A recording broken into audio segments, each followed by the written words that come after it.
এখন প্রথম পক্ষ থেকে আপনার কমিশন হয়েছে জায়েজ নয়, মানে জায়েজ নাই, আর দ্বিতীয় পক্ষ থেকে হয়েছে জায়েজ। গতিকে তকলিদটা জায়েজ কিভাবে এটা আপনারা দ্বিতীয় পক্ষে বুঝিয়ে দিন। সময় 15 মিনিট।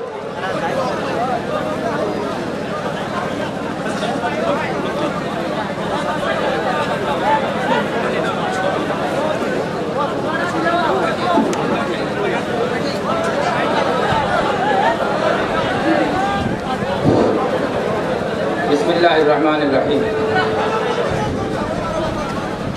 চিরসত্য এবং ধ্রুবসত্য একটা কথার বিরুদ্ধে নতুন কোনো কথা আসলে চিরসত্য সূর্যের প্রমাণ দেওয়ার জন্য আমি যদি যাই তাহলে এটা হলো পাগলামির কথা।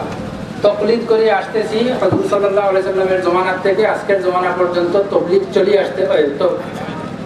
চলে আসতেছে। সেটার বিপক্ষে আজকে নতুন করে যারা নিজেদের নাম যে কোনো রূপে উপস্থাপন করে মানুষের সম্মুখে আসো, গহর রঙে কে খাই জামা আমি কোষ মনান্দাজে পদতরা মিশন আসম, তুমি যে রূপেই আসো না কেন আমি তোমাকেই চিনতে পারি। পরিচিত বন্ধু, আমাদের পক্ষ থেকে তকলিদের জায়েজ হওয়ার প্রমাণ আমাদের সারা দুনিয়ার মানুষ সবাই মুকল্লিদ, যিনারা আজকে নতুন করে এই প্রস্তাব আনছে ওনাদের উপরে দাবি আসে, উসুলে মুনাজারার নিয়ম অনুসারী ওনাদের উপরে আসে। এটা মানে হাকম আর সদরের সিদ্ধান্ত মনে নয়, উসুলে মুনাজারার নিয়মে ওনাদের উপরে এটা বলতে হয় যে ওনারা তকলিদ সম্বন্ধে না জায়েজ হওয়ার ফতোয়া এবং প্রমাণাদি ওনারা উপস্থাপন করবে।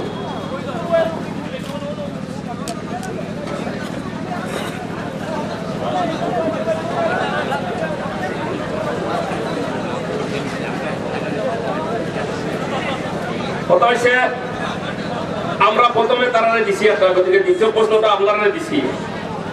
আপনারা কিভাবে জায়েজ এটা বুঝাই দিলে তো অসুবিধা নাই, আপনারা বুঝাই দিলেও তো এটা আপনারা অনুরোধ করিয়া আপনারা এটা বুঝাই দিলেও টাইমটা আপনারা বুঝাই দেওয়ার থেকে আরম্ভ হইব। আচ্ছা, বুঝাই দেওয়ার থেকে আরম্ভ হইব, টাইমটা আপনারা বুঝাই দিলেও।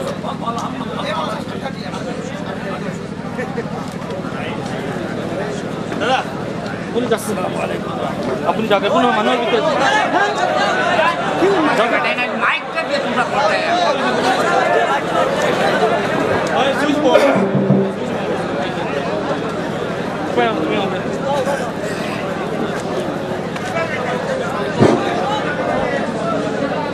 देखिए, मुनाजरा जिन मौज़ूआत पर तय था उसमें दूसरे मौजू का ऐलान किया गया कि तकलीद जायज़ है या नाजायज़ है।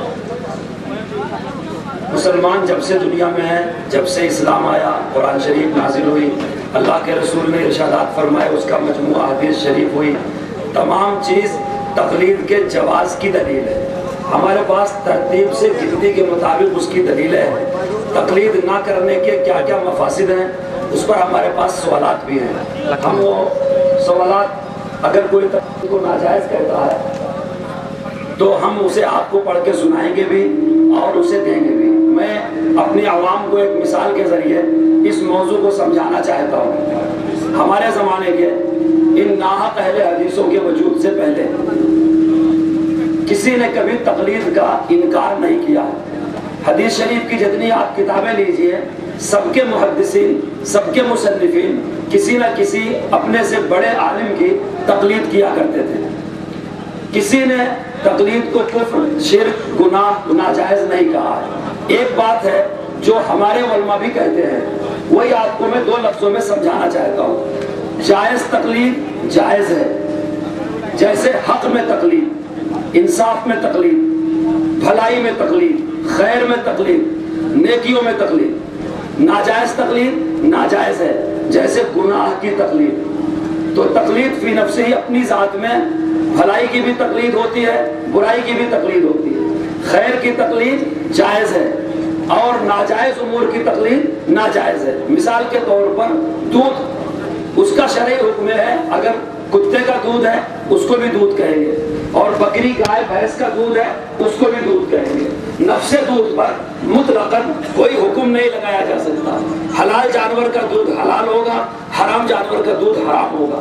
इसी तरह जिस चीज को दीन कहा जाता है, शरीयत कहा जाता है, नेकी कही जाती है, खैर कहा जाता है, वो तकलीद से ही हम तक पहुंचे हैं और किसी ने उसको अब तक उसकी मुखालफत नहीं किया है। ये नाहक अहले हदीस का फिरका पहली मरतबा वजूद में आया जो तकलीद को आपकी सरजमीन में नाजायज कह रहा है। हम जायज तकलीद को जायज कहते हैं, उसके हमारे पास दलाइल है। ये एक बदीही चीज को नाजायज कहते हैं, ये उसके नाजायज होने का हुक्म लगा है। नाजायज है क्या वो हराम है, शिरक है? नाजायज में क्या मकरूह है, क्या मकरूह तहरीमी है? क्योंकि कोई भी चीज एक हद रखती है, ये उसके नाजायज बताएं और नाजायज होने की दलील अल्लाह और रसूल से दें। क्योंकि अहले हदीस के यहाँ सिर्फ दो ही दलील है, एक कुरान और दूसरे हदीस रसूल। और हदीस भी ये वही मानते हैं जो हदीस सही, मरफू, मुत्तसिल, गैर मुआरिज होती है। इसलिए इनकी जिम्मेदारी है कि ये दलील के तकलीद के नाजायज होने पर कुरान करीम की आयत पेश करें जिसमें नाम ले करके सही तकलीद को नाजायज कहा गया हो, या हदीस सही, मरफू, मुत्तसिल, गैर मुआरिज पेश करें जिसमें नाम ले करके हम जो तकलीद करते हैं तकलीद जायज, इसको नाजायज कहा गया हो। मैं दरखास्त करूंगा कि दूसरी बहस छेड़ करके सुबह की तरफ वक्त जाया न किया जाए, बल्कि उसके नाजायज होने की एक दलील कुरान से, एक दलील हदीस से दे दी जाए। मेरा 2-4 मिनट का जो वक्त बचा है वो मौलाना वजाहत करेंगे। मौलाना। बिस्मिल्लाहिर रहमानिर रहीम। বন্ধুগণ, এটা খুব ভালোভাবে জেনে নেওয়া দরকার যে আমরা কেমন ক্ষেত্রে তাকলিদ করে থাকি। মনে রাখবেন, কিছু তাকলিদ এমন আছে যেগুলো কখনো জায়েজ নেই, হারাম তাকলিদ। যেমন তাকলিদ যদি কেউ করে ঈমানের বিষয়ে, আকায়েদের বিষয়ে তাকলিদ করা চলবে না। এই বিষয়ে মুজামে কবিরের 8764 নম্বর হাদিসে আছে, হযরত আব্দুল্লাহ বিন মাসউদ রাদিয়াল্লাহু তাআলা আনহু বলেছেন, লা ইউকাল্লিদান্না আহাদুকুম দীনাহু রাজুলান ফাইন আমানা আমানা ওয়া ইন কাফারা কাফারা।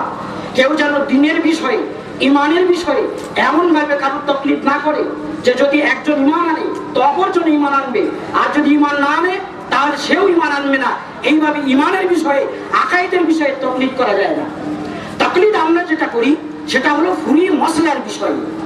আবার ফুরি মসলা দুই রকমের, যেগুলো কাতিউ সুবুত দালালাত, কাতিউ দালালাত নস থেকে প্রমাণিত হয়, তবে এমন আয়াত কিংবা হাদিস দ্বারা প্রমাণিত হয় যাতে এক রকমেরই মর্ম বার হয়, শব্দের কোনো রকমের বিরোধ নেই এবং হাদিসের বহুমুখী অর্থ না। একে উসুলে ফিকহ পরিভাষায় কাতিউ দালালাত বলা হয়। এই কাতিউ দালালাত মসলায় ইমামের তাকলিদ করা হয় না, কারুর তাকলিদ করা হয় না, কোরআন হাদিসে যেটা আছে সেটাই মানতে হয়। এবার তৃতীয় নম্বর থাকে জান্নিউ দালালাত, যে সমস্ত ক্ষেত্রে কোরআন হাদিসে কোনো মসলায় এমন হাদিস এসেছে বা এমন আয়াত এসেছে যে যার বহু রকমের মানে হয়, আমরা কোন মানেটা নেব ওখানে, কিংবা একই মসলা সম্পর্কে কোনো আয়াতে বা হাদিসে দুই রকমের শব্দ এসেছে, আমরা কোনটাকে প্রাধান্য দেব, কিংবা কোনো হাদিস বা কোনো আয়াতে দুই রকমের মতলব হতে পারে, কোনটাকে প্রাধান্য দেব। এই বিষয়ে আমরা যারা মুস্তাহিদ না, গায়রে মুস্তাহিদ, আমরা সাধারণ মানুষ, আমরা সেই বিষয়ে যারা মুস্তাহিদ নিজাম তাদের তাকলিদ করে থাকি। খুব ভালো করে মনে রাখবে, ঈমানের অধ্যায়ে তাকলিদ হয় না, কাতিউ দালালাত মসলাগুলোয় তাকলিদ হয় না, জান্নিউ দালালাত মসলাগুলোতে তাকলিদ হয়। যে কথা আমার আগে মাসমি সাহেব বলে গেলেন যে আমরা তাকলিদ করতে বাধ্য এই জন্য যে যে আয়াত বা যে হাদিসের বহু রকমের মানে আছে, বা যে শব্দের বহু রকমের মানে আছে, বা যে হাদিস সম্পর্কে, যে মসলার হাদিসে আয়াতে বহু রকমের শব্দ আছে, ওখানে কোনটা নেব কোনটা নেব না আমরা যারা মুস্তাহিদ নই কি করে বুঝবো? সেই জন্য আমাদের তাকলিদ করতে হয়। আর এই তাকলিদ আল্লাহর হাবিব সাল্লাল্লাহু আলাইহি ওয়াসাল্লামের জামানা থেকে অদ্যাবধি চলছে। হ্যাঁ, এটা আলাদা কথা।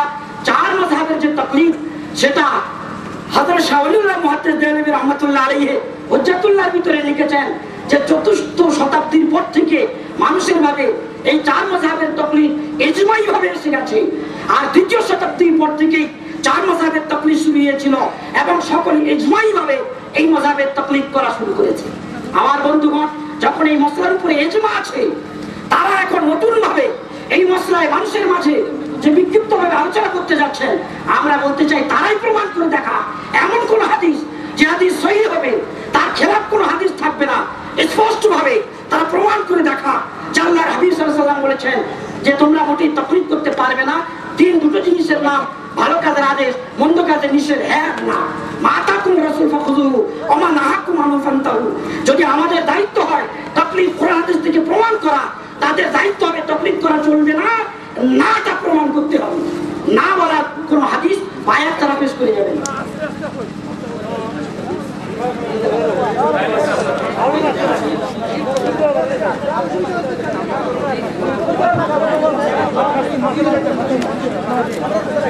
আলহামদুলিল্লাহ, মোহতরম দোস্ত বুজুর্গ আদিজ, তাকলিদ সম্পর্কে আমি 2 মিনিটের মধ্যে কিছু কথা বলতেছি। তাকলিদ শব্দটাই আমরা অনেকে বুঝি না। আমরা তো সাধারণ মানুষ অনেকে এখানে আছি। তাকলিদ তো আরবি শব্দ। তাকলিদ শব্দের অর্থ হইল কোন একজন মানুষে একটা কথা বলছে, সেই কথাটা তার বিশ্বস্ততার উপর নির্ভর করে মেনে নেওয়া, বিশ্বাস করার নাম হচ্ছে তাকলিদ। ইনি যে কথাটা বলছেন ওনার বিশ্বস্ততার উপর নির্ভর করে যে উনি সত্যই বলছেন, ঠিকই বলছেন, সেই কথাটাকে মানার নাম হয়েছে তাকলিদ। তাকলিদ একটা প্রাকৃতিক বস্তু, এটা স্বাভাবিক বস্তু। তাকলিদ ছাড়া এই দুনিয়া 1 মিনিট চলতে পারে না। একজন মানুষ 1 মিনিট চলতে পারে না, নিজে হালাল সন্তান বলে পরিচয় দিতে পারে না বিনা তাকলিদে। আমি যদি এখন জিজ্ঞেস করি যে তোমার বাপকে, এখন বাপের পরিচয় দিতে গেলে তাকলিদ ছাড়া বিনা তাকলিদে বাপের পরিচয় দিতে পারবে না। বাপের পরিচয় দিবার গেলে বলতে হবে যে আমার বাপ অমুক। দলিল কি তোমার কাছে? কি দলিল তোমার কাছে? সেই কথাই বলবে যে আমার মা বলছে আমার অমুক বাপ। এটা মায়ের উপরে তাকলিদ হইল। বেটা মায়ের তাকলিদ করে, মায়ের তাকলিদ না করলে বাপের পরিচয় দিতে পারবে না। ওই রকম ভাবে আপনারা যে সমস্ত শব্দ শিখছেন, যে কোনো ভাষার শব্দ, এই শব্দটা কোথায় পাইলেন আপনি? আপনার মা, আপনার বাপ যাকে আম বলছে আপনি তাকে আম মেনে নিছেন, যাকে কাঁঠাল বলছে আপনি তাকে কাঁঠাল মেনে নিছেন। কোনদিন বলেন নাই যে কাঁঠাল এর প্রমাণ দিতে হবে, আম এর প্রমাণ দিতে হবে, এটা যে আমার বাপ এর প্রমাণ লাগে আমার। আচ্ছা, আমার বাপ যে প্রমাণ কি? তোমার কি প্রমাণ আছে তোমার কাছে? এখানে তাকলিদ, বিনা তাকলিদে কোনো কিছু চলতে পারে না। কুরআন শরীফ আল্লাহ তাআলা বলছেন ফাসআলু আহলায যিকরি ইন কুনতুম লা তা'লামুন। তোমরা যদি না জানো, যারা জানে তাদের কাছে জিজ্ঞাসা করে আমল করো। স্পষ্ট পবিত্র কুরআন শরীফের ঘোষণা, তাকলিদ করতে বলছেন আল্লাহ পাক। জিজ্ঞাসা করো, যারা জানে তাদেরকে জিজ্ঞাসা করা, তারা যা বলে তাই তোমরা আমল করো। এর নাম হচ্ছে তাকলিদ। তাকলিদ তো কুরআন শরীফের ঘোষণা, তাকলিদ করার কথা বলছি। আর বিনা তাকলিদে যদি কোনো আমার মুখালিফ ভাই যদি নিজের বাপের পরিচয় দিতে পারে, দেয়া দেখ ইনশাআল্লাহ।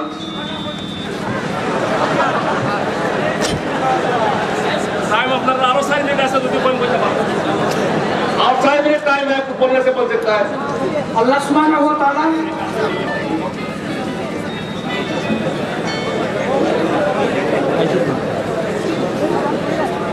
भाई देखिए, मैंने जो वक्त अपने दोस्त को दिया था ताकि मेरी बात को आपको वो आसामी बंगला में समझा दे। बात सिर्फ ये है कि जो तकलीद जायज़ है और जो तकलीद पूरी उम्मत करती है, उम्मत के सूफिया ने, उलमा ने, मुहद्दिसीन ने, फुक़हा ने, मुफस्सिरीन ने, सारे लोगों ने तकलीद किया, वो तकलीद जायज़ है। आम आदमी के लिए भी जायज़ काम की तकलीद जायज़ है, नाजायज़ तकलीद नाजायज़ है। अहले हदीस ये कहते हैं कि तकलीद नाजायज़ है, वो दलील पेश करें कि नाजायज़ क्यों है दलील तकलीद को, उसके नाजायज़ होने की कुरान से दलील पेश करें, हदीस शरीफ से दलील पेश करें और उसका दर्जा बताएं। नाजायज़ लफ्ज़ एक उर्दू का लफ्ज़ है, उसका दर्जा बताएं कि वो हराम है, हराम लेनी है, हराम ले गैरी है, वो शिरक है, मकरूह है, मकरूह तहरीमी है। क्योंकि इस्लाम में हर चीज़ का कोई ना कोई दर्जा होता है। बात सिर्फ इतनी है, तमाम दुनिया के मुसलमान उसके जायज़ होने के कायल हैं कि जायज़ की तकलीद जायज़ है, गुमराही की तकलीद नाजायज़ है। ये उसके नाजायज़ होने के कायल हैं। अगर इनका भी वही ख्याल है, रुजू कर लें, बहुत अच्छी बात है। अगर इनका ख्याल नाजायज़ होने का ही है तो उसकी वो दलील दें, जो उनसा हुक्म लगाते हैं उसके मुताबिक दलील दें। और कुछ कहना है आप लोग का? ঠিক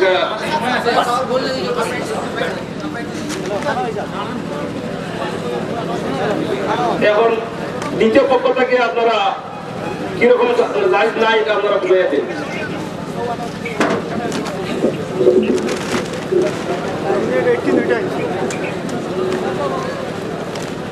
আসসালামু আলাইকুম ওয়া রাহমাতুল্লাহি ওয়া বারাকাতুহু।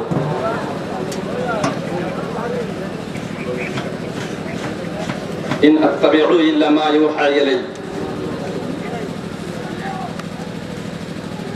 সূরাতুল আনআম সূরা নম্বর 6 আয়াত নম্বর 50, সূরা ইউনূস সূরা নম্বর 10 আয়াত নম্বর 15, সূরাতুল আহকাফ সূরা নম্বর 46 আয়াত নম্বর 9।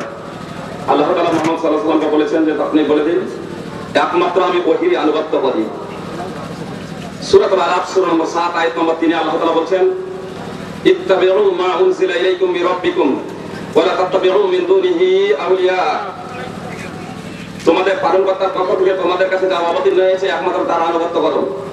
ইয়াতদ ব্যতীত তোমরা তোমাদের প্রিয় আল্লাহ তাআলাকে বাদ দিয়ে তোমরা তোমাদের প্রিয়জনদের অনুসরণ করো না। সূরাতুল আরাফ সূরা নম্বর 7 আয়াত নম্বর 3। ভাই তাকলিদ করা যাবে না। পবিত্র কোরআনে একাধিক আয়াত আছে, সময়কে সম্মুখে রেখে আমি শুধু কোরআনের দলিল আপনারা দিয়ে যাচ্ছি, আপনারা নোট করতে থাকুন। সূরা নিসা সূরা নম্বর 4 আয়াত নম্বর 65, সূরাতুল আহজাব সূরা নম্বর 33 আয়াত নম্বর 36। এনারা তাকলিদের ব্যাপারে জিজ্ঞেস করতে এসেছেন এবং খেয়ালি কথা বলেছেন এবং জায়েজ এই কথাটা কৌশলে করছেন যে তাকলিদ জায়েজ। ভাই তাহাজ্জুদের নামাজ হচ্ছে মুস্তাহাব, কি বলছেন? তাহাজ্জুদের নামাজ কেউ যদি তাহাজ্জুদের নামাজ না পড়ে পাপী হবে, কেউ পাপী হবে না। দারুল উলুম দেওবন্দের শিক্ষক হুজ্জাতুল্লাহ বালেগার সারা লিখেছেন রহমাতুল্লাহি ওয়াসিয়া, সাইদ আহমদ পালালপুরি 740 থেকে 745 পর্যন্ত এক এক করে কয়েকজন মুফতিদের কথা উল্লেখ করেছেন। আহলে হাদিস যেহেতু এই যুগে 4টা মাযহাবের মধ্যে কোনো মাযহাবের মধ্যে নেই, বাহার বাইরে, এজন্য এরা দোজখী জাহান্নামী পথভ্রষ্ট। মাওদুদি জামাতও যেহেতু কোনো একটা মাযহাবে তাকলিদের সাক্ষী সুলতাকে তাকলিদের সাক্ষীর অনুসরণ করে না, এজন্য জাহান্নামী দোজখী গোমরাহ পথভ্রষ্ট।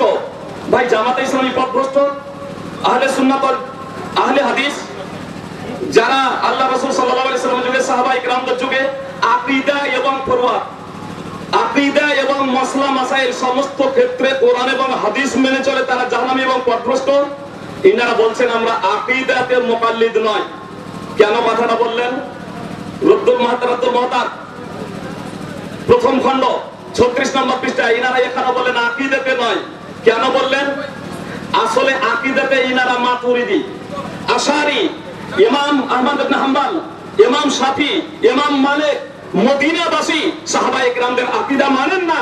এজন্য এই আকীদাতে নিজেদেরকে আলাদা করছে যে আকীদাতে তাকলিদ করা যাবে না। ভাই সকল আকীদার যে ব্যাখ্যায় আকীদার যে তারিফ করেছেন, কোরআন হাদিস যখন না পাওয়া যাবে তখন সেই কথাটা মানা যায়। সেই কথাটাও খুব ভালোভাবে শুনে নেন। দারুল উলুম দেওবন্দের শিক্ষক মাহমুদুল হাসান খান তিনি খিয়ারে মজলিসের ব্যাপারে লিখছেন। এই বিষয়ে অনেক আলোচনা করা হয়েছে। প্রথম একটা বিষয় এখানে জানেন, খিয়ারে মজলিসের ব্যাপারে বুখারী মুসলিম তিরমিজি বিভিন্ন হাদিস গ্রন্থে হাদিস রয়েছে। খিয়ারে মজলিসের ব্যাপারে আবু হানিফা বলছেন নাজায়েজ, ইমাম শাফি বলছেন নাজায়েজ। এই সম্পর্কে পূর্ণ এক পৃষ্ঠা আলোচনা করছেন। পূর্ণ এক পৃষ্ঠা আলোচনা করার পরে ইমাম আবু হানিফা রাহিমাহুল্লাহর পক্ষে একটাও জাল হাদিস উপস্থাপন করতে পারছেন না। শেষে উনি স্বীকার করতে বাধ্য হচ্ছেন। শাহরুল্লাহ মুহাদ্দিস দেহলভী রাহিমাহুল্লাহ ইমাম শাফির কথাটাকে প্রাধান্য দিয়েছেন, আমার সেই খবরের কথা বলেছেন। তারপরে এবার কি লিখছেন দেখুন, হক ও ইনসাফের কথা হলো এটাই যে ইমাম শাফির কথাটাই খিয়ারের মাজলিসে প্রাধান্যযোগ্য, কিন্তু আমরা যেহেতু মুকাল্লিদ এজন্য আমরা ইমাম আবু হানিফার তাকলিদ করব। অর্থাৎ হাদিস তো জায়েজ, রাসূল সাল্লাল্লাহু আলাইহি ওয়াসাল্লাম জায়েজ বলেন, ইমাম শাফি জায়েজ বলেন, কিন্তু আমরা যেহেতু মুকাল্লিদ এজন্য আমরা বলবো না জায়েজ। নাউযুবিল্লাহি মিন যালিক। এরপরে ঈমানের দাবিদার ভাই তাকলিদের তারিফ করেনি, স্বয়ং তাদের বই থেকে কি লেখা আছে দেখেলেন। অন্যের কথাকে বিনা দলিলে মেনে নেওয়া হলো তাকলিদ। অন্যের কথা এবং কর্মকে বিনা গবেষণায় একজন মুকাল্লিদ তাকলিদ মুকাল্লিদের দলিলের উপরে গবেষণা করতে পারে না। এমনকি মুকাল্লিদ যারা তাকলিদ করে এদের মুকাল্লিদ বলা হয়। আর এই মুকাল্লিদরা কোরআন হাদিস ইজমা কিয়াস থেকে দলিল দিতেই পারে না। এনারা এক করে বললেন আমরা গায়ের মুস্তাহিদ, আমাদের জন্য আমরা তাকলিদ করছি। ভাই সকল খুব ভালোভাবে জেনে রাখেন, আবার সিগনেচার করেছে মুফতি বলে রাতুল মুহতার তাদের প্রথম খণ্ড 51 পৃষ্ঠা উঠান। যারা মুকাল্লিদ এরা মুফতি হতেই পারে না। আর কেন পারে না? জামে বায়ানিল ইলম উঠান 140 পৃষ্ঠা দ্বিতীয় খণ্ড, সেখানে লেখা আছে লা ফারকা বাইনা মুকাল্লিদ ওয়া বাহিমা, চতুষ্পদ জন্তু এবং যারা তাকলিদ করে মুকাল্লিদ এদের মধ্যে কোনো পার্থক্য নাই। শুধু তাই নয়, নুরুল আনোয়ার তাদের বই লিখুন, তাদের বইয়ে স্বয়ং লেখা আছে আন্নাহুম কারানাম, চতুষ্পদ জন্তুর মতো। নুরুল আনোয়ারের 224 পৃষ্ঠা যারা তাকলিদ করবে, যারা মুকাল্লিদ এরা হলো চতুষ্পদ জন্তুর মতো। আর আল্লাহ তাআলা তাকলিদ করতে কিভাবে বলবেন? সূরাতুল আরাফ সূরা নম্বর 7 আয়াত নম্বর 179 তে আল্লাহ তাআলা বলেছেন যারা চতুষ্পদ জন্তুর মতো তাদের জন্য আমি জাহান্নাম নির্ধারণ করে রেখেছি। ভাই তাকলিদ জায়েজ হতে পারে না। যে আয়াতটি এতক্ষণ ধরে যত 15 মিনিট ধরে কথা বললেন, একটাও কোরআন হাদিসের দলিল পেশ করেন, এই একটা আয়াত পেশ করেছেন, অর্ধেকটা আয়াত পেশ করেছেন, ব্যাখ্যা বিশ্লেষণে বেশি আমি যাচ্ছি না। আয়াতটা আপনারা দেখে নেবেন, সূরা তুন-নাহল সূরা নম্বর 16 আয়াত নম্বর 43 পেশ করেছেন। যারা জানে না, যারা জানে তাদের কাছে জিজ্ঞাসা করবে। ভাই যারা জানে না যাদের কাছে জানবে, এই জিজ্ঞাসা করাটা হলো তাকলিদ। তাকলিদ তো হলো অন্ধত্ব। এখানে তো জ্ঞান নেই, জ্ঞানের বিপরীত, জ্যোতির বিপরীত, আলোর বিপরীত। নবী সাল্লাল্লাহু আলাইহি সাল্লাম বলেছেন ইন্নামা শিফাউল আসওয়াল, জিজ্ঞাসা করা হলো ওয়াক্তচার প্রতিশোধক, জিজ্ঞাসা করা হলো তাকলিদের পরিপন্থী। সুনানে আবি দাউদ হাদিস নম্বর 336, ওদের জিজ্ঞাসা করা এটা তাকলিদ নয়। এরা মুহাম্মদ সাল্লাল্লাহু আলাইহি সাল্লামকে মুকাল্লিদ বানিয়ে দিবে যদি তাকলিদ যদি করা হয় জিজ্ঞাসা করা। সূরা ইউনূস সূরা নম্বর 10 আয়াত নম্বর 94 আল্লাহ তাআলা মুহাম্মদ সাল্লাল্লাহু আলাইহি সাল্লামকে বলেছেন ফাসালিল্লাযিনা ইয়াকরাউনাল কিতাবা মিন ক্বাবলিক, মুহাম্মদ সাল্লাল্লাহু আলাইহি সাল্লামকে জিজ্ঞেস করতে বলেছেন। নাউযুবিল্লাহি মিন যালিক, মুহাম্মদ সাল্লাল্লাহু আলাইহি সাল্লাম মুকাল্লিদ ছিলেন, মুহাম্মদ সাল্লাল্লাহু আলাইহি সাল্লাম তাকলিদ করেছেন? আদৌ না। আসলে একটা কথা তাদের বই লেখা আছে, যারা তাকলিদ করে, যারা তাকলিদ করে আপনার যারা মুস্তাহিদ নয়, যারা গবেষণা করে না, যারা তাকলিদ করে আওয়ামকে, জনসাধারণকে এবং নিজেও এরা যেহেতু মুকাল্লিদ, নিজেদেরকে মুকাল্লিদ বলে চিহ্নিত করেছেন চতুষ্পদ জন্তুর মতো। তাদের বইয়ের কথা অনুযায়ী শুধু আমার জবান দিয়ে বের হচ্ছে ভাই। আর আল্লাহ তাআলা সূরাতুল আরাফ সূরা নম্বর 7 আয়াত নম্বর 179 তে যারা চতুষ্পদ জন্তুর মতো তাদের জন্য জাহান্নাম নির্ধারণ করে রেখেছেন। ভাই সকল একটা খুব ভালোভাবে কথা শুনে নেন, তাকলিদ শব্দটা কোরআন হাদিস ফেকাতেও আছে। হেদায়া উঠান প্রথম খণ্ড 256 পৃষ্ঠা, তাকলিদ শব্দটা আছে, কিন্তু এই তাকলিদ শব্দটা মানুষের জন্য নয়। তাকলিদ শব্দটা ব্যবহার হয়েছে হাদিসে, ফিকহের বইয়ে চতুষ্পদ জন্তুর জন্য, জানোয়ারের জন্য। আর এজন্যই মনে হয় এরা নিজেদেরকে চতুষ্পদ জন্তুর মতো বলছেন। নাউযুবিল্লাহি মিন যালিক। ভাই সকল, আমি আপনাদের জনগণকে, হিন্দুদের, খ্রিস্টানদের, ইহুদিদের, আপনাদের জনগণ কাউকে চতুষ্পদ জন্তুর মতো বলতে চাই না। তার কারণ আল্লাহ তাআলা বলেছেন ওয়ালাকাদ কাররামনা বানি আদম, আমি মানব জাতিকে সর্বোৎকৃষ্ট উপাধিতে বিভূষিত করেছি। সূরা বনী ইসরাঈল সূরা নম্বর 17 আয়াত নম্বর 70। তো মানুষকে যেখানে আল্লাহ তাআলা সর্বোৎকৃষ্ট উপাধিতে বিভূষিত করেছেন, এর আবার চতুষ্পদ জন্তুর মতো হয় কি করে? ভাই সকল বললেন যে পিতা মাতাকে জিজ্ঞাসা করা হয়, এজন্য এরা নয়। জিজ্ঞাসা হলো ওয়াক্ততার প্রতিশোধক, আপনার তাকলিদের পরিপন্থী। এবার শুনুন খুব ভালোভাবে, তাকলিদ বলছেন যে চলে আসছে আল্লাহ রাসূল ধারাবাহিকভাবে, যদি আসতো কোরআন এবং হাদিস থেকে দলিল দিতেন। ইজমার কথা বলা হয়েছে, প্রথমত ইজমার কথাটা শুনে নেন। তাজকিরাতুর রাশিদ পৃষ্ঠা নম্বর 131, তাকলিদের ব্যাপারে কোনো কালে কখনো ইজমা হয়নি, সম্পূর্ণ মিথ্যা কথা বলেছেন, অন্তত তওবা করা দরকার। ভাই সকল, আমি আপনাদের যে কথাটা বলতে চাই, ইমাম আবু হানিফা নিজে বলেছেন, আমার ঘরের বই নয়, তাদেরই বই, তাদের বইয়ের 8 পৃষ্ঠায় দেখুন লেখা আছে, ইমাম আবু হানিফা বলছেন তাকলিদ করো না, তাকলিদ করতে নিষেধ করেছেন ইমাম আবু হানিফা। এবার আসুন 32 নম্বর পৃষ্ঠাতে, এখানে লেখা আছে যে ইমাম আবু হানিফার কথাকে প্রত্যাখ্যান করে দেবে, বালুকোনার সমপরিমাণ তার উপরে আল্লাহর অভিশাপ। ইমাম আবু হানিফার তাকলিদ করতে নিষেধ করলেন। আর এখন কেউ যদি ইমাম আবু হানিফার তাকলিদ করে, তাহলে বালুকোনার সমপরিমাণ অভিশাপ আল্লাহ তাআলা। এটা তাদের কথা নয় ভাই, আমাদের কথা নয়। ভাই সকল, কোরআন এবং হাদিস সুস্পষ্ট হয়ে যাওয়ার পরে কারো কথা চলতে পারে না। রাসূলুল্লাহ সাল্লাল্লাহু আলাইহি সাল্লামের পথ থেকে নিয়ে সাহাবায়ে কেরাম, তাবেঈন, তাবেঈন 300 বছর অতিবাহিত হয়ে গেছে। শাহুরুল্লাহ মুহাদ্দিস দেরবের রাহিমাহুল্লাহ হুজ্জাতুল্লাহি বালিগা প্রথম খণ্ড 152 পৃষ্ঠাতে উল্লেখ করেছেন, চতুর্থ শতাব্দীর পূর্বে চারটা মাযহাবের পুরো একটা অনুসরণ করা হতো না, তাকলিদের কোনো অস্তিত্বই ছিল না। আর ইমাম তাহাবী কি বলছেন জানেন? নির্বোধ ব্যক্তি ছাড়া কেউ তাকলিদ করতে পারে? নির্বোধ ব্যক্তি ছাড়া কেউ তাকলিদ করতে পারে? হার ধর্মী জিদি ব্যক্তি ছাড়া কেউ তাকলিদ করতে পারে? এটা তো বাস্তব। যেখানে তাকলিদ শব্দটা চতুষ্পদ জন্তুর মধ্যে ব্যবহৃত হয়েছে, যদি আপনারা লক্ষ্য করেন, হেদায়া বললাম চতুষ্পদ জন্তুর জন্য ব্যবহৃত হয়েছে তাকলিদ শব্দটা। হেদায়া প্রথম খণ্ড 256 পৃষ্ঠা, বুখারী হাদিস নম্বর 1702, সুনানে ইবনে মাজাহ হাদিস নম্বর 3095, সহিহ মুসলিম হাদিস নম্বর 3095 এবং 3092। ভাই সকলের জন্যই আপনার বাংলা তো আপনারা পড়ে নেবেন, হাক্কানি নামাজ ও মাসআলা শিক্ষা স্বয়ং তাদেরই বই, তাদেরই লেখা। ইয়াতে লেখা আছে যদি তাকলিদকে যদি ওয়াসিফ যদি ধরে নেওয়া হয় তাহলে সব সাহাবায়ে কেরাম ফাসিক হয়ে যাবেন। এটা একটা ভ্রান্ত আকীদা, অবশ্যই ভ্রান্ত আকীদা হবে। সাহাবায়ে কেরাম কোন একজন ব্যক্তির তাকলিদ করতেন না, অন্ধ অনুসরণ করতেন না, এটা পরবর্তী ইজাদ।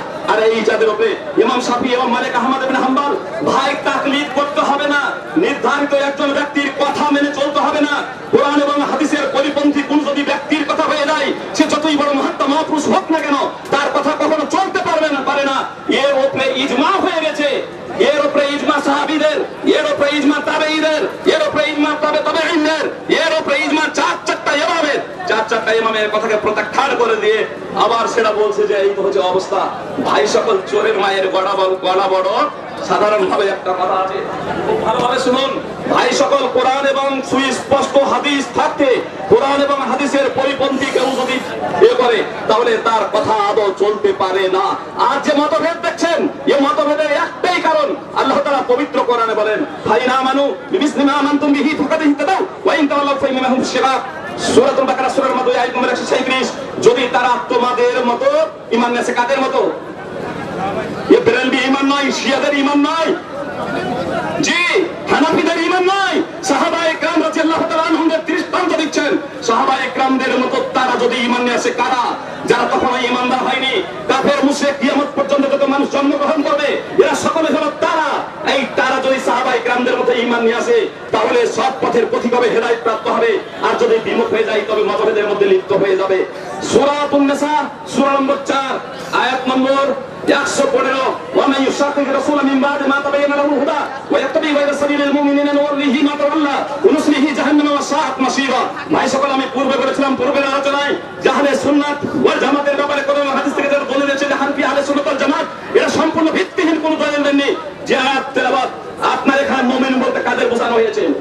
যে সময় কোরআনের আয়াত অবতীর্ণ হচ্ছে সেই সময় ছিলেন সাহাবায়ে কেরাম রাদিয়াল্লাহু তাআলা আনহুম। সুস্পষ্ট দলিল এসে যাওয়ার পরে আল্লাহ রাসূল এবং সাহাবায়ে কেরাম রাদিয়াল্লাহু তাআলা আনহুদের পথকে ছেড়ে দিয়ে যদি কেউ অন্য কোনো পথে ধাবিত হয়, আল্লাহ বলছেন আমি তাকে সেই দিকে ধাবিত করব এবং তাকে জাহান্নামে নিক্ষিপ্ত করব। এরা নিকৃষ্ট স্থান। ভাই সকল, সাহাবায়ে কেরাম তাকলিদ করতেন না, তাকলিদের সাক্ষী করতেন না। এই চারটা মাযহাব এটা তো পরবর্তী আবিষ্কার। এটা তো শাহুরুল্লাহ মুহাদ্দিস দেরবি রাহিমাহুল্লাহ হুজ্জাতুল্লাহি বালিগাতে স্পষ্টভাবে ঘোষণা করলেন। এজন্য ইবনুল হুমাম ফাতুহুল কাদির দ্বিতীয় খণ্ড 457 পৃষ্ঠাতে স্পষ্টভাবে লিখেছেন, তাকলিদের সাক্ষীর যে ওয়াজিব, এর উপরে কোনো দলিল নেই। আরে এটা কেন বললেন? দলিল তো বিভিন্ন দিতেন, বিভিন্ন সময় দেন। আসলে আশরাফ আলী থানভী হাদিয়ায়ে আহলে হাদিস বইয়ের 239 পৃষ্ঠাতে উল্লেখ করেছেন, তাকলিদের সাক্ষী কোন কাতিবি দলিল দ্বারা সাবিত নয়। কোরআনের আয়াত দ্বারা তাকলিদের সাক্ষী প্রমাণিত নয়।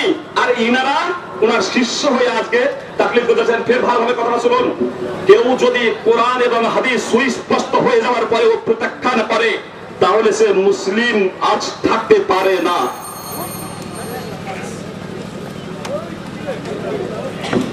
মুনাজিরান সাহেবান, আপনারা কথা বলতে কটাক্ষ ভাষা বলবেন না বলে বারবার বলা হচ্ছে, কিন্তু বলতেছেন। আবার অনুরোধ রাখছি, আপনারা এমন ভাবে বলবেন না। ভাই দ্বিতীয় পক্ষে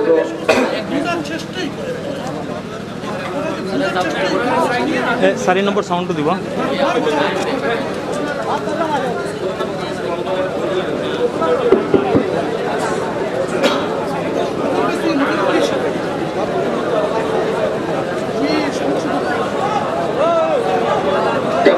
এখন প্রথম পক্ষ তার জবাবটা দেন। এখন আপনারা জবাবটা দেন, তার জবাবটা দেন। শুরু করেন। भाइयों, मैं हजरत सदर मोहतरम से और हकमैन से 5 मिनट के अंदर, सिर्फ 2 मिनट में मेरी बात खत्म होगी।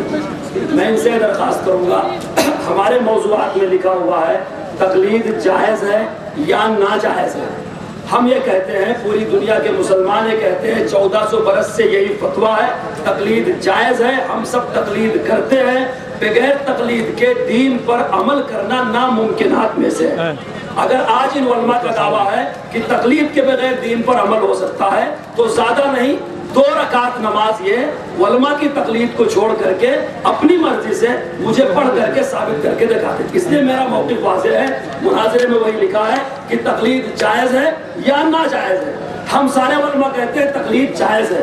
मैंने कहा था आप नाजायज़ कहते हैं, तो उसका नाजायज़ होना कुरान से या हदीस से सही मरफू मुत्तसिल गैर मुआरिज से साबित करो।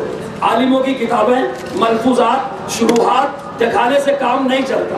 अगर आप तकलीद को हराम कहते हैं, आयत पेश करें कि मुसलमान जो तकलीद करता है ये इस आयत में हराम है।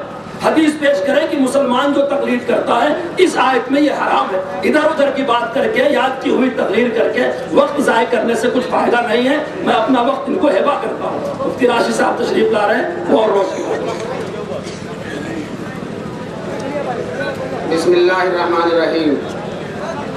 नहमदुहु व नसल्ली अला रसूलिहिल करीम। अऊज़ु बिल्लाहि मिनश शैतानिर रजीम। बिस्मिल्लाहिर्रहमानिर्रहीम। इहदिनस सिरातल मुस्तकीम सिरातल लज़ीना अनअमता अलैहिम गैरिल मग़दूबि अलैहिम वलद्दाल्लीन। सदक़ल्लाहुल अलीयुल अज़ीम। मोहतरम बुजुर्गों, मौलाना मासूम साकिब दामद बरकातुहू ने ये कहा था कि तकलीद 2 तरह की है। एक तो मुशरिकीन जो अपने बाप दादा की तकलीद करते थे, वो हराम है, नाजायज है, शिर्क है। हम में से अल्हम्दुलिल्लाह कोई वो तकलीद नहीं करता। और मौलाना ने जो आयतें पेश की हैं वो उस तकलीद की जो मुशरिकीन मक्का अपने बाप दादा की करते थे, उस तकलीद को हम पर फिट करते हैं। जबकि हमने शुरू ही से इज़हार बरात कर दिया कि वो तकलीद हराम हो, नाजायज है। लेकिन हम जो चारों इमामों की तकलीद करते हैं वो जायज़ है। और सिर्फ तकलीद की बात है, तकलीद शख्सी की भी बात नहीं है। जो उन्वान है उसको गौर से पढ़ना चाहिए, मुनाजरे के आदाब के मुताबिक मुनाजरा करना चाहिए। शख्सी का कहीं उसमें नाम नहीं है, इसलिए शख्सी का नाम नहीं लिया जाएगा, सिर्फ तकलीद। अब सुनिए, मैंने जो आयत पढ़ी सूरह फातिहा की, हर मुसलमान सूरह फातिहा पढ़ता, अल्लाह ताला ने फरमाया इहदिनस सिरातल मुस्तकीम, अरे अल्लाह हमें सीधे रास्ते की हिदायत दीजिए। सिरातल लज़ीना अनअमता अलैहिम, उन लोगों का रास्ता जिन पर आपका इनाम हुआ। गैरिल मग़दूबि अलैहिम वलद्दाल्लीन, जो लोग भटक गए हैं, जो गुमराह, उनका रास्ता हमको न दिखाइए। किन लोगों का रास्ता दिखाइए? जिन पर आपका इनाम हुआ। कुरान में एक बात कहीं मुजमल होती है तो अल्लाह दूसरी जगह उसको और वदाहत से बयान कर देते हैं। 5वें पारे में फउलाइका मअल्लज़ीना अनअम अल्लाहु अलैहिम मिनन नबिय्यीन वस्सिद्दीक़ीन वश्शुहदा वस्सालिहीन। यहाँ वो लोग जिन पर अल्लाह ने इनाम नाजिल किया है, उन्हीं का रास्ता सिराते मुस्तकीम है। अल्लाह ने उनका नाम ले लिया, मिनन नबिय्यीन वस्सिद्दीक़ीन वश्शुहदा वस्सालिहीन व हसुन उलाइका रफ़ीक़ा। ये बेहतरीन दोस्त हैं। अब आइए बुखारी शरीफ की तरफ आइए। अल्हम्दुलिल्लाह यहाँ बुखारी मौजूद है। बुखारी में मजीद इसकी वजाहत हो गई है। एक दफ़ा नबी करीम सल्लल्लाहु अलैहि वसल्लम बहुत पहाड़ पर तशरीफ ले गए और हुजूर के साथ हज़रत अबू बकर थे, हज़रत उमर थे, हज़रत उस्मान थे। दोस्तों, जब हुजूर गए तो पहाड़ पर ज़लज़ला आ गया। नबी करीम सल्लल्लाहु अलैहि वसल्लम ने अपने पैर को मारा पहाड़ पर और कहा, ऐ पहाड़ चुप रहो, तेरे ऊपर नबी हैं और सिद्दीक हैं और 2 शहीद हैं। नबी हैं, सिद्दीक हैं, 2 शहीद हैं। पता चला हुजूर सल्लल्लाहु अलैहि वसल्लम का रास्ता सिराते मुस्तकीम है। अबू बकर सिद्दीक का रास्ता सिराते मुस्तकीम है।